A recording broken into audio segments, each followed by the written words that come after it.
I made a video recently and I was talking about why you need to heal. And I talked about it one time. I made a post and I said, you know, some people are good at prophesying and discerning everything else except the fact that they need to heal from traumas.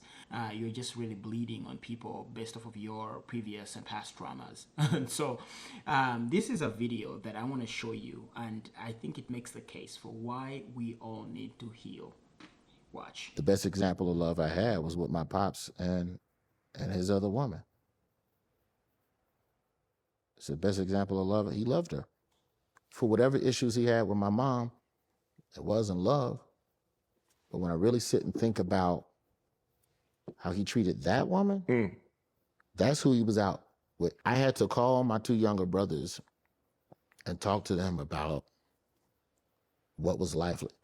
And this is a conversation I've never wanted to have with them. But I gotta have this conversation if I'm gonna be better to my son. Hey man, walk me through what Pops was like at your crib. On the nights he didn't come. He wasn't with you, your mom. What was he like? Through. Damn. And they described a man I never met. So you got an opportunity to see him when he was with your mom. So when they're explaining to you, I mean, he was home, he was at the dinner table, he read the stories, he checking home. What? Going to their games, bro.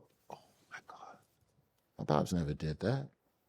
And so man, Roy, that had to hurt. But you don't unpack it. Imagine being 38 in the delivery room, unpacking that in real time while you holding your newborn. Because these are things I've never had to consider. I've never had to consider showing him love because I had no kid. But now I have a kid and I go, well, damn, he needs love. Okay, well, I am him. I didn't learn it from my pops. So who did my Aunt JP and Uncle Rick, they love each other. My aunt, like a couple, but I ain't around them on a regular. My pops is buried next to that one. She died 3 years before my dad. My dad got his and hers plots.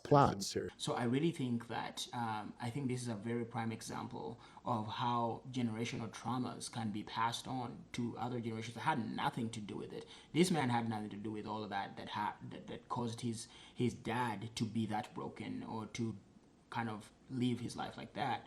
But yet he ended up suffering the consequences of it. At least he knows better because he's healed now. He knows how to, he's learned how to navigate, how to show up for his son in a better way based off of his trauma that he had to endure as a kid.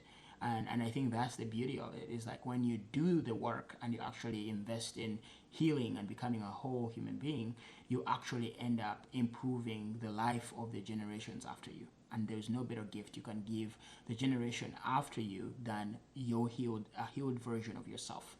And it's a better version of yourself.